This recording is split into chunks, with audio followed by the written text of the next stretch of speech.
जय जय रघुवीर समर्थ.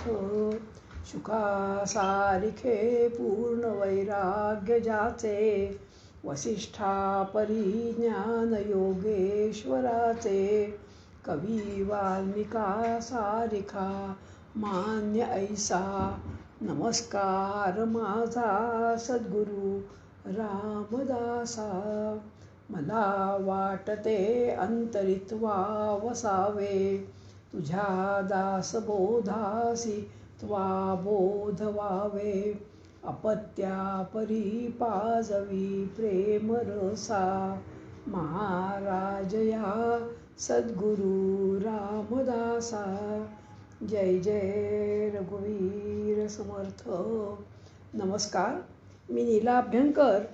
दासबोधातील दशक 11 समास 7 चंचल नदी यावरती मी माझे आज विचार मांडणार आहे.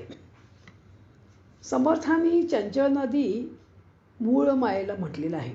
हिचा प्रभाव बघा नेहमी सूक्ष्माकडून स्थूलाकडे, अव्यक्ताकडून व्यक्ताकडे, निश्चळाकडून चंचळाकडे, ब्रह्माकडून मायेकडे, अदृश्याकडून दृश्याकडे असा वाहत असतो. यालाच आपण बहिर्मुखता असंही म्हणू शकू. मानवी जीवन हे अस्थिर आणि सतत बदलणार आहे. जन्माच्या वेळी जेव्हा ते मूल लहान असतं, हळूहळू ते मोठं होतं, मग शाळेत जातं, मग कॉलेजमध्ये जातं, मग नोकरी करू लागतं, मग लग्न होतं, मग आणखीन मोठा होतो, मग वार्धक्य येतं आणि मग शरीर संपून जातं.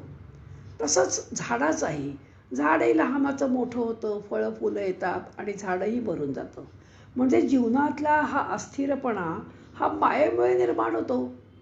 आपण जरी रोज सूर्य उगवताना पाहिला तरी रोज सूर्यसुद्धा त्याच जागी उगवत नाही. रोज थोडा थोडा त्या जागेमध्ये फरक होतो. सूर्योदयाची वेळ आणि सूर्यास्ताची वेळ ही सुद्धा रोजची कणाकणांनी बदलत असते. त्यामुळे समर्थांनी या समासामध्ये मायेला नदीची उपमा दिली आहे. आणि जशी नदी ही सतत वाहत असते त्याप्रमाणे मायेच्या प्रभावाने जीवन हे सुद्धा सतत गतिमान असतं. सतत त्याला म्हणजे काल सूर्य उगवला, संध्याकाळी तो सूर्यास्त झाला, पुन्हा दुसरा दिवस उजाडतो, पुन्हा सूर्य उगवतो, पुन्हा सूर्यास्त होतो. म्हणजे सतत बघा हा जो आहे हा सतत गतिमान म्हणजे होणारा हा दिवस असतो. कालचा क्षण आज आपल्याला पकडता येत नाही. नदीचा प्रवाह उगमाजवळ अगदी लहान असतो, पण पुढे त्यास अनेक ओहोळ येऊन मिळतात. पावसाचं पाणी पडतं, नदीचं पात्र विस्तृत होत जातं. अखेरीस ती नदी जाऊन सागराला मिळते. ऋषिकेशला मी जाऊन पूर्वी 1 महिना राहायची आणि एकाच घाटावर आंघोळ करायची, पण त्याच गंगेमध्ये रोज आम्ही आंघोळ करत नव्हतो. कारण आज आम्ही आता ज्या नदीतल्या पाण्यामध्ये आंघोळ करायचो ते पाणी वाहून जायचं, लगेच मागून दुसरं पाणी यायचं. म्हणजे मी जरी रोज गंगेत स्नान करत असले तरी त्याच ठिकाणी पण दुसऱ्या म्हणजे दुसऱ्या प्रवाहाच्या मध्ये मी आंघोळ करत होते. म्हणजे बघा रोजची जी आहे, रोजचा जो आहे हा रोजचा दिवस हा बदलणारा आहे.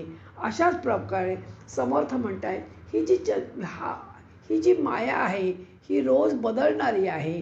त्या नदीप्रमाणे ही मायासुद्धा बदलते. माया ही परब्रह्मापासून उत्पन्न होते. म्हणजे बघा परब्रह्म हे कसं आहे, परब्रह्म हा परमात्मा निर्गुण निराकार अनंत अपार नित्य निरंतर आहे, निश्चळ आहे. त्याला येणं नाही जाणं नाही, तो अकर्ता आहे. प्रलयांती सगळ्याचा जरी नाश झाला तरीसुद्धा परब्रह्म मात्र जसेचा तसंच राहतं. परंतु परब्रह्मापासून ही मूळ माया निर्माण होते आणि मूळ पुरुषाच्या ठिकाणी अनंत शक्ती आहेत. त्यापैकी एक शक्ती जी आहे ती म्हणजे मूळ माया. आणि मूळ पुरुष मूळ माया हे दोन्ही एकच आहे. ही जी माया आहे ही परब्रह्मापासून उत्पन्न होते, त्यावेळी ती अतिसूक्ष्म असते. जशी ती दृश्यात येते तशी ती स्थूल होत जाते आणि अखेर परत ती परब्रह्मातच लीन होते. अनेक उपमा अनेक रूपके देऊन नदीचं आणि मायेचं साम्य या समासात समर्थांनी वर्णन केलं आहे. जीवनात प्रवाह पतित न होता प्रवाहाच्या विरुद्ध दिशेने जे पोहून मायेच्या मुळाकडे म्हणजे परब्रह्म स्वरूपाकडे पोहोचणारे श्रेष्ठ ठरतात असं समर्थांचं म्हणणं आहे. पहिली जी ओवी आहे ती ओवी अशी आहे की चंचल नदी गुप्त गंगा स्मरणे पावन करी जगा, प्रचित रोकडी पहागा, अन्यथा नव्हे. मूळ माया म्हणजे सतत वाहणारी नदी आहे, पण ती कोणाला दिसत नाही. तिला गुप्तगंगा म्हणतात. जसं आपण प्रयागला गेलो की एक गंगा म्हणजे पांढरी शुभ्र वाहणारी, यमुनामध्ये थोडीशी काळसर वाहणारी, पण तिथे आपण जाऊन आंघोळ करतो ती त्रिवेणी संगम म्हणजे जी सरस्वती आहे तिथं दिसत पण नाही. पण त्या सरस्वतीमध्ये मध्ये या त्रिवेणी संगमामध्ये प्रयागमधून आपण आंघोळ करतो.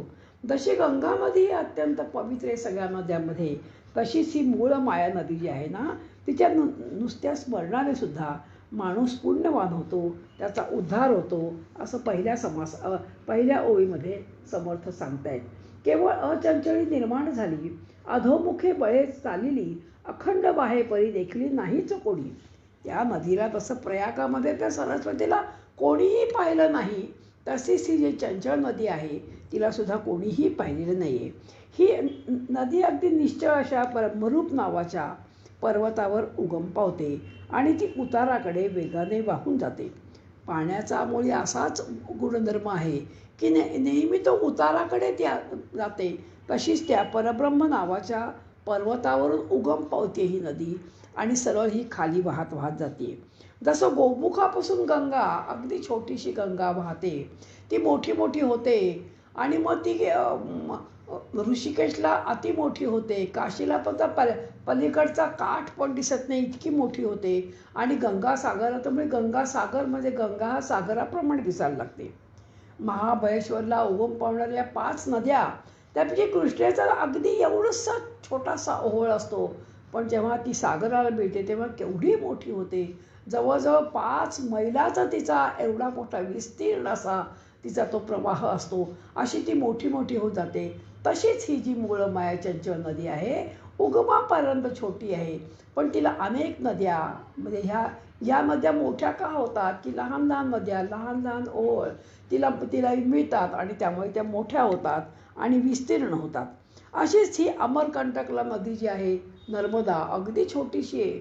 आंघोळ करायला म्हणजे आपण तिच्यात आंघोळसुद्धा करू शकत नाही, लहान लहानशा भांड्याने आपल्यावरती अंगावर पाणी घ्यावं लागतं, इतकी ती छोटी आहे. पण जेव्हा ती सागराला मिळते तेव्हा ती केवढी मोठी होते. आणि म्हणून समर्थांनी ह्या ठिकाणी ह्या मायेला नदीचं रूप म्हणजे आपल्याला दिलेली आहे, समोर नदीची उपमा दिलेली आहे. ही अखंड वाहत आलेली आहे पण अदृश्य आहे, तिला स्थिरता नाही. नदी ही कायम वाहणारीच असते. एक महान शक्ती या सर्व विश्वरच चालवत आहे. तिच्या मूळ स्वरूपाचा अनुभव आपल्याला येत नाही, पण तिचं कार्य आपल्याला प्रत्यक्ष दिसतं. जसं ह्या संबंध संसारामध्ये ह्या संबंध विश्वामध्ये ही विश्वशक्ती काम करते. रोज सूर्य उगवतो, या सूर्याची केवढी महान शक्ती आहे आणि या सोलर एनर्जी किती मोठी आहे. ती किरणं सगळ्या दूर पसरतात आणि हा विश्वाचा गाडा ही महान शक्ती चालवते. आपल्याला रोज दिसत नाही, पण तिचे किती आपल्यावरती अनंत उपकार आहेत. या पाण्यामुळे कितीतरी धरणं होतात, त्याच्यामुळे वीज निर्मिती होते आणि ही सगळी विश्वशक्ती रोज दिसते पण आपल्याला आढळून येत नाही. जसा घराचा गाडा रोज सकाळी चालतोय तसाच हा विश्वाचा गाडा ही माया चालवते. रोज सकाळी दूध येत आहे, दूध टाकणारा दूध टाकतोय, भाजी टाकणारा भाजी टाकतोय, कामाची बाई येऊन काम करून जाते, पोळ्यावाली बाई येऊन पोळ्या करून जाते. असा जसा हे म्हणजे हा ज्या घराचा हा जो पसारा आहे हा जो नियमितपणे चालतोय तसाच ह्या संबंध सृष्टीचा पसारा ही महान शक्ती माया चालवते, पण ती आपल्याला दिसत नाही आहे. पण अशा प्रकारे म्हणून मायेचा आपल्यावरती अनंत उपकार पण आहेत, पण त्या मायेमध्ये गुंतायचं किती हे आपण ठरवायचं आहे. ही नदी वळणावळणाने वाहते, अथांग पाणी आहे. या नदीमध्ये खोल भोवरे आहेत, उसळणाऱ्या लाटा आहेत, लहान मोठे झरे आहेत, पण तिच्यातून निर्माण होतात. काही ठिकाणी चिखल होतो. म्हणून 3ऱ्या ओळीत समर्थ म्हणतायत, वळणे वाकोणे भोवरे, उकळ्या तरंग झरे, लादा लाटा कातरे ठाई ठाई. पण वाहणाऱ्या नदीच्या प्रवाहात कुठेतरी मध्येच एखादा खडक असतो. नदीचे 2 लहान लहान प्रवाह तयार होतात. काही ठिकाणी पाणी आटतं तर अगदी तळ दिसतो, तर काही ठिकाणी ती मुळी इतकी म्हणजे गुप्त होते की काहीच आढळत नाही. तेथे नदीचा तळ उघडा पडतो, काही ठिकाणी प्रवाह उंचावरून पडतो, या दगड्या धोंड्यातून वाहत जातो, त्यामुळे त्याला त्याचा प्रवाह निभोता होतो. काही ठिकाणी पात्र खूप मोठं होतं म्हणून समर्थ म्हणतायत, फेन फुगे हेलावे, सैरावरा उदक धावे, थेंब फुई मोजावे, अणुरेणू किती, ओसाणे वाहती उदंड, झोतावे दुर्कुटे दगड, खडके बेटे आड, वळसा उठे. आपण नित्य या सगळ्या या म्हणजे नदीच्या मधल्या होणारी स्थित्यंतर आपण अनेक वेळा पाहतो. प्रवाहात अनेक ठिकाणी अशा जमिनी आपणास दिसतात. अनेक जीव प्राणी या नदीच्या प्रवाहात वाहत वाहत कुठेतरी नाहीसे होतात. पण काही जीव मोठ्या हिमतीने प्रवाहाच्या विरुद्ध पाहतात. काही जीव देहामध्ये मीच आणि ह्या देहामध्ये मी म्हणजे कर्तृत्ववान, मी म्हणजे हुशार, ह्याच्यामध्ये जन्मभर या माझ्या मी मध्येच इतका अडकतो की मी म्हणजे खरा मी कोण ह्याच्या हे बघण्यासाठी त्याला वेळही नसतो, त्याला फुरसतही नसते आणि तो असा या मी मध्ये गुरफटून एक दिवशी म्हणजे काय होतं तो मरून जातो.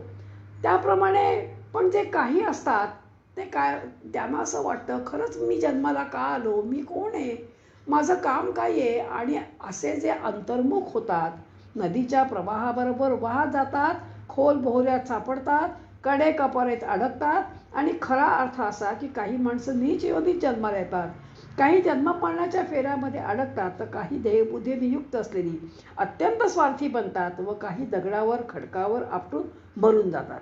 पण काही लोक जे असतात त्यांना मात्र काय होतं, तर ते त्यांना सद्गुरू मिळतात. त्यांना ते जागं करतात, अरे तू कशाला जन्माला आले, तुझं काय इथे कर्तव्य आहे, फक्त खाणं पिणं मजा करणं ह्याच्यामध्ये तू आपला कशाला वेळ घालवत आहेत. आणि म्हणून मग जे असतात ते थोडेसे अंतर्मुख होतात. म्हणजे बघा इथे मला एक आठवतात, सर्वसाधारणपणे माणसं काय करतात, तर गंगेच्या उगमापासून म्हणजे त्या प्रवाहाच्या परत वाहत वाहत वाहत आणि सागरापर्यंत जातात. पण एक माणसाचं मी मध्ये एक पुस्तक वाचलं की त्यांनी गोमुखापासून सुरुवात न करता त्यांनी गंगासागरापासून सुरुवात केली आणि पोहत पोहत तो किती कठीण त्याला प्रसंगाला तोंड द्यावं लागलं. कारण गंगेचा प्रवाह हा भयंकर होता आणि हा अचाट अशा प्रवाहाच्या विरुद्ध पोहत पोहत तो गोमुखापर्यंत गेला. असे हे म्हणजे हजारात नव्हे लाखात एखादा माणूस असतो, त्याला असं वाटतं की हा प्रवाहाबरोबर पोहण्यापेक्षा तो अंतर्मुख होतो आणि मग तो गोमुखापर्यंत जातो. म्हणजे गोमुखापर्यंत जाणं म्हणजे काय, तर अंतर्मुख होऊन जिथून ती मूळ माया जन्माला आली आहे त्या परब्रह्मापर्यंत तो पोचतो. द्वैताच्या संघर्षात सापडत नाही किंवा प्रपंचातील अडीअडचणी संकट हालपेष्टा यांच्या मारानेच मरतात. पण हा मात्र काय करतो, हा उलट दिशेने पोहत पोहत जातो. म्हणून 9व्या ओवीत समर्थ म्हणतात, एक आपटोच गेली, एक चिरडोच मेली, किती एक ती फुगली पाणी भरले, एक बळाचे निवडले, ते पोहोपची उगमास गेले.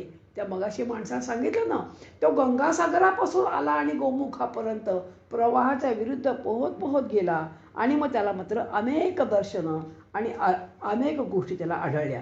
त्यातही काही भाग्यवान जी खरोखर हिंमतवान कारण प्रवाहाच्या विरुद्ध पोहणं हे अत्यंत कठीण आहे, इतकं सोपं नाही आहे. त्यांनी त्या पुस्तकात लिहिलं आहे की जेव्हा मी गंगासागर करून निघालो, इतका मोठा प्रवाह आणि इतका हा तीक्ष्ण प्रवाह आहे, प्रवाहाच्या विरुद्ध पोहणं इतकं सोपं नाही आहे. पण बिचारा तो कसपरी करत आणि उगमाच्या दिशेने पोहत पोहत आणि शेवटी तो गोमुखापर्यंत पोचला. जे पण तो पुण्यवान होता, त्याला वाटलं आपण गोमुख पाहावं. तसं समर्थ म्हणतायत की जी काही अशी भाग्यवान माणसं असतात की ही जी माया आहे आणि ही जी चंचल नदी वाहते, ही वाहते तरी कुठून हे बघायला म्हणून काही लोक परब्रह्मापर्यंत. समर्थांच्या या रूपकाचा अर्थ असा की सूक्ष्म ब्रह्माकडून स्थूल सृष्टीकडे वाहत जाणे हा मायेचा गुणधर्म आहे. पण जो बलवान असतो, हा जो साधक असतो, तो अंतर्मुख होतो आणि मग साधनेचे बल वापरून स्थूलाकडून सूक्ष्माकडे वाटचाल करतो. असे करत करत तो सूक्ष्म ब्रह्मापर्यंत पोचतो आणि पवित्र होतो. त्याला संत, ज्ञानी, आत्मज्ञानी पुरुष असे आपण म्हणतो किंवा त्याच्या चरणांना तीर्थाचे स्थान प्राप्त होते. या गंगेमध्ये माणूस जेव्हा उलटा पोहत जातो त्यावेळी त्याला अनेक छान छान गोष्टी दिसतात. ब्रह्मा विष्णू महेश्वरांची भुवनं आढळतात, या विश्वातील मोठमोठ्या देवतांची स्थानं दिसतात. पण काही लोक असे असतात की लहान लहान त्यांना सिद्धी यायला लागतात आणि मग ते विसरतात की आपल्याला उगमापर्यंत पोचायचं आहे आणि मग ते महाराज बनतात. ज्या गुरूंकडनं ते अनुग्रह घेतात त्यांना वाटतं आपण गुरूंपेक्षाही श्रेष्ठ आहोत, म्हणून स्वतःला महाराज म्हणतात, स्वतःला ईश्वर म्हणतात. त्या लहान लहान येणाऱ्या सिद्धीमध्ये अडकतात आणि स्वतःच आपली गादी एक तयार करतात आणि बिचारे काय करतात, त्या भूलभुलैयामध्ये अडकतात. भगवंतही त्याला त्यामध्ये आणखीन अडकवतो, वेगवेगळ्या सिद्धी देतो.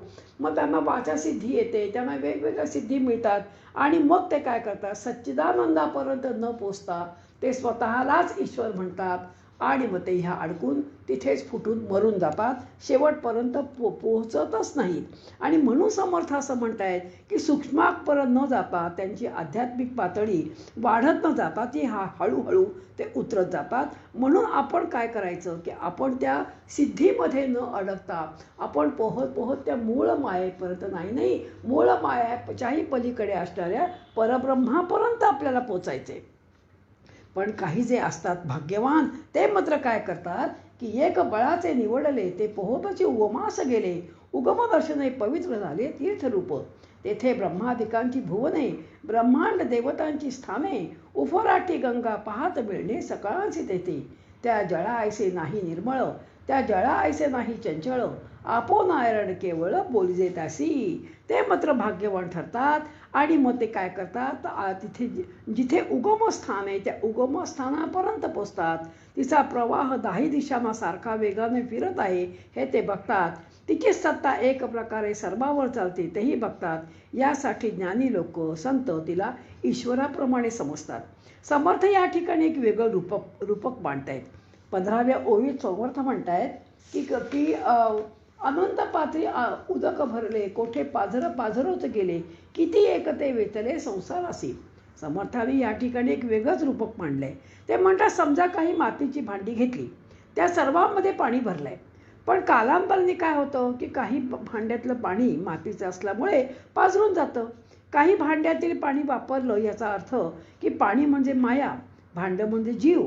पाझरून जाणं याचा अर्थ माया नाहीशी होते आणि आत्मज्ञानी लोकांच्या बाबतीत असंच घडतं. त्या मायेमध्ये न अडकता ते काय करतात तर म्हणजे ते अज्ञानाला सारून आणि मग ते प्रपंचात न अडकता आणि उगमापर्यंत जातात. एका संगे ते कडवट, एका संगे ते गुळचट, एका संगटे ते तिखट तुरकट क्षार. आपण बघा, माती एकच आहे, पाणी एकच आहे. आपण 2 बिया पेरल्या, एक बी पेरलं कारल्याचं आणि एक बी पेरलं आपण आंब्याचं. तर आंब्याच्या झाडाला गोड फळं आली, पण कारल्याच्या झाडाला कशी फळं आली तर ती कडू फळं आली. म्हणून ज्या भांड्यात जसं पाणी असेल तशी चव त्या पाण्याला येते. गोड असेल तर गोड लागतं, तुरट आंबट असेल तर त्याप्रमाणे त्याची चव लागते. त्याचा गुणार्थ असा आहे की माया म्हणजे तीच शक्ती सत्वगुणी माणसातील स्वभावाने व्यक्त होते, रजोगुणी माणसामध्ये ती विकारी असते, तर तमोगुणी माणसामध्ये ती दुष्टपणाने व्यक्त होत असते. चित शक्तीचा किंवा मायेचा संबंध ज्या ज्या पदार्थांशी येतो त्या त्या पदार्थांची ती समरस होत असते. चित शक्ती ही त्या पदार्थानुरूप कार्य करत असते. त्या वस्तूतील तिचे प्रमाण त्या वस्तूच्या गहनतेवर अवलंबून असते. विषामध्ये ती विष होते, अमृतामध्ये ती अमृत बनते. सुगंधात सुगंधी होते तर दुर्गंधात दुर्गंधी राहते. गुणामध्ये गुणी तर अवगुणामध्ये अवगुण होते. ज्याशा तिची समरस होते त्याप्रमाणे तिचा अनुभव येत असतो. अशा त्या तीच शक्तीची माहिती जाणण्यासाठी त्या तीच शक्तीची कृपा असणे आवश्यक आहे, महत्त्वाचं आहे. म्हणून इथे उपासना महत्त्वाची आहे, साधना महत्त्वाची आहे. ती केली तर आपल्याला तीच शक्तीची ओळख होते. ही महानदी पण इतकी अफाट पसरली आहे की नदी आहे की सरोवर आहे हेच कळत नाही. कितीतरी जीव माणसं या पाण्यातच राहतात. सिंगापूरला गेलो की मोठमोठे मॉल आणि मोठमोठ्या दुबईला गेलो की केवढे मोठाले मॉल की त्या मॉलमध्ये शिरल्यानंतर आपल्याला दिवस आहे की रात्र हे कळत नाही, इतका झगमगाट असतो. अशीच ही माया नदी आहे. या माया नदीमध्ये आपण जर का गुंतत गेलो आणि कारण काय आहे बघा, आपले डोळे नेहमी सतत समोर बघत असतात. समोरच्यामध्येच आपण त्या दृश्यामध्ये इतके अडकतो, जसं त्या मॉलमध्ये अडकतो. त्या मॉलमधून बाहेर काढण्याकरता आपल्याला काय करायला पाहिजे तर डोळे बंद करून आणि मग आपण जर का बाहेर आलो तर लक्षात येतं की काही नाही, आपण जर अंतर्मुख होतो, कारण त्या आत्तापर्यंत आपण बहिर्मुख होतो, सतत बाहेरचंच दृश्य बघत होतो, म्हणून त्या मॉलमध्ये आपण अडकतो. पण त्या मॉलमधून जेव्हा आपण बाहेर येतो आणि आपण एखाद्या दगडावर बसतो आणि मग अंतर्मुख होतो, आपण डोळे बंद करतो आणि डोळे बंद केल्यानंतर लक्षात येतं, अरे आपण जे बघत होतो हे सगळं या भूलभुलैयामध्ये आपण उगीच अडकलो आणि मग आपण कोण आहे हेच विसरलो. मग आपल्या लक्षात येतं की देह हे मंदिर आहे, आत्मा हा देव आहे. मी कोण ही पहार घेऊन जर आपण आत आत खोदत गेलो आणि अहंकाराची माती आपण जर बाहेर फेकत गेलो, म्हणजे मग आपल्या अंतरंगातील आत्मारामाकडे पोचतो आणि मग देहरूपी नगरीचा तो स्वामी आहे. तीच ईश्वरी सत्ता जगामध्ये वाटलेली आहे. आणि मग लक्षात येतं की अरे आत्मारामाकडे पोचलो म्हणजे आपण मूळ मायापर्यंत पोचलो. पण त्याच्याकरता आपल्याला काय करायला पाहिजे, तर आपल्याला अंतर्मुख व्हायला पाहिजे. हे जे दृश्य जग जे आहे ना, ते जे चंचल जग जे आहे ना, ही मूळ माया महाचंचल आहे आणि त्याच्याकरता आपल्याला अंतर्मुख व्हायला पाहिजे. आपल्याला ह्या मायारूपी नदीचा अस्थिरपणा आपल्याला लक्षात येत नाही. पण आपण जर डोळे मिटले तर आपल्याला काय होतं, तर अंतरंगातला देव आपल्याला आत्माराम सापडतो. म्हणजेच आपण त्या पाण्याच्या विरुद्ध बाजूने आपण पोहत पोहत जाणं म्हणजे त्या मुळापर्यंत पोचणं आहे. त्या मूळ मायेच्याही पलीकडे जो परब्रह्म आहे तिथे आपल्याला पोहायचं आहे. त्याच्यासाठी आपल्याला पोहत पोहत ते उगमापर्यंत पोचतात. तर काही जे भाग्यवान असतात ते या दृश्य जगामध्ये न अडकता किंवा एखादा गुरु आपण केले की मग ते गुरु आपल्याला दाखवतात की अरे या प्रवाहाबरोबर पोहत पोहत थकू नकोस, उगीच जाऊ नकोस. तू प्रवाहाच्या विरुद्ध बाजूने पोहत पोहत जर गेलास तर तुला काय होईल, तर तुला असणारं त्या मूळ मायेच्या पलीकडे असणारं जो परब्रह्म परमेश्वर आहे तो तुला दिसेल आणि तेच तुझं म्हणजे काय अंतिम ध्येय आहे, तेच तुझं गंतव्य आहे. पण ते त्याच्या जाण्याकरता प्रवाहाच्या बरोबर वाहत जाऊन थकू नकोस. तर प्रवाहाच्या बरोबर जर गेलास तर तिथे अनेक दगड आहेत. अरे त्या दगडांना तू अडकशील, तिथेच सापडशील आणि मरून जाशील. आणि म्हणून तू काय कर, तर प्रवाहाच्या विरुद्ध पोहत जा. म्हणजे पाण्याला लागली तहान, म्हणजे हा जो अभंग आहे त्याची इथे आठवण होते. प्रवाहाच्या विरुद्ध पोहणं इतकं सोपं नाही आहे. प्रवाहाच्या बाजूनी पोहणं खूप सोपं आहे, पण प्रवाहाच्या विरुद्ध चंचल नदीच्या विरुद्ध पोहणं म्हणजे परमार्थाला लागणं आहे. आणि अशी माणसं फार क्वचित असतात. म्हणून गुणी अवगुणी मिळे ज्याचे त्यापरी निवळे, त्या उदकाचा महिमा न कळे उदके विण.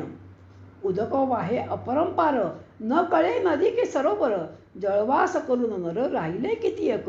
म्हणजे ही जी नदी आहे ही इतकी विशाल होते की हे सरोवर आहे की नदी आहे हे सुद्धा कळत नाही. आणि म्हणून आपण जे उगमापर्यंत जे पोचले, म्हणजे कोणामुळे पोचले, स्वतःच्या कर्तृत्वामुळे नाही बरं, तर त्या चितशक्तीची जी कृपा आहे ती मिळवण्याकरता जी साधना केलेली आहे आणि त्या साधनेमुळे सद्गुरूंची प्राप्ती झाली आणि सद्गुरू आपल्याला सांगतात की अरे विरुद्ध बाजूने पोहो. त्याच्याकरता आपल्याला आत्मशक्ती मिळवावी लागते, त्याच्याकरता उपासना करावी लागते, त्याच्याकरता साधना करावी लागते, अखंड नामस्मरण करावे लागतं. आणि पोहत पोहत तुम्ही जर उगमापर्यंत गेलात आणि उगमापर्यंत गेल्याचं मागे पाहिलं तर लक्षात येतं, अरे मागे तर काहीच नाही आहे. ही जी वाहणारी नदी आहे, नदी बिदी काही नाही. आणि ही साधकाची वृत्ती कधी होते, जेव्हा तू अंतर्मुख होतो त्यावेळेला मायेला ओलांडून तिच्या पलीकडे असणारे ब्रह्मस्वरूप बनतं. त्यावेळी त्याला अनुभव येतो की माया नाहीच आहे, आपण उगीच त्या मायेमध्ये गुंतलो होतो. त्या मॉलमधनं बाहेर पडलो आणि एका खडकावरती आपण बसलो की मग आपण त्या मॉलमध्ये गुंतत पण नाही आणि त्या भूलभुलैयामध्ये आपण अडकत पण नाही. त्यासाठी साधकाने ज्या महान विभूतीने आपली वृत्ती स्थिर केली आहे, जे निवृत्त झाले आहे, ज्यांना समर्थाने वृत्तीशून्य योगेश्वर म्हटलंय, अशा साधूंना, अशा महंतांच्या ज्यांनी आत्मस्थितीचा अभ्यास केला आहे त्यांचं आपण बोट धरावं आणि त्यांच्याकडून शिकून घ्यावं की नदीच्या विरुद्ध आपण पोहत पोहत कसं जायचं. उगमापलीकडे गेले, तेथे परतून पाहिले तर मग ते पाणीच आटले, काही नाही. अरे माया नाही, काही नाही, आपण उगीच भूलभुलैयात अडकत होतो. इथे तर सुंदरपैकी काय आहे, तर परब्रह्म परमेश्वर आहे, वृत्तीशून्य योगेश्वर, याचा पहावा विचार. दास म्हणे वारंवार किती सांगू. म्हणजे मूळ मायेपर्यंत जरी पोचलं तरी परब्रह्माची प्राप्ती होत नाहीये. मूळ मायेच्या पलीकडे परब्रह्म आहे, तिथपर्यंत आपल्याला पोचायचं आहे असं आपल्याला समर्थ ह्याच ठिकाणी सांगतायत की जाणते पुरुष काय करतात. जाणते पुरुष पोहत पोहत कसं त्या नदीच्या पलीकडे म्हणजे विरुद्ध बाजूने पोहत गेले त्याचा आपण अभ्यास करायचा. म्हणून जे जे जाणते आहेत, जे जे आत्मज्ञान संपत आहेत त्यांचं आपण बोट धरावं आणि त्यांच्याकडनं आपण शिकून घ्यावं की असं आपण पोहत पोहत कसं पलीकडेपर्यंत जावं. ज्याने आपली वृत्ती शून्य केली आहे, जे जे निवृत्ती बनलेले आहेत, जे जे निवृत्ती झाले, जे जे ज्ञानी पुरुष आहेत त्यांच्या स्थितीचा अभ्यास करावा, त्यांचं बोट धरावं आणि अशा प्रकारे परब्रह्मापर्यंत पोचावं. कसं, हा सुंदर भाग या चंचल नदीमध्ये समर्थांनी आपल्याला समजावून सांगितलं आहे. असेच आपण सुद्धा या अशा वृत्तीशून्य योगेश्वरांच्या बोट धरून आपण पण त्या उगमापर्यंत भगवंतानी म्हणजे समर्थांनी आपल्याला न्यावं असं सांगून असं आपण समर्थांना विनंती करूया. आणि मी माझं जे चिंतन आहे ते इथेच थांबवते. जय जय रघुवीर समर्थ.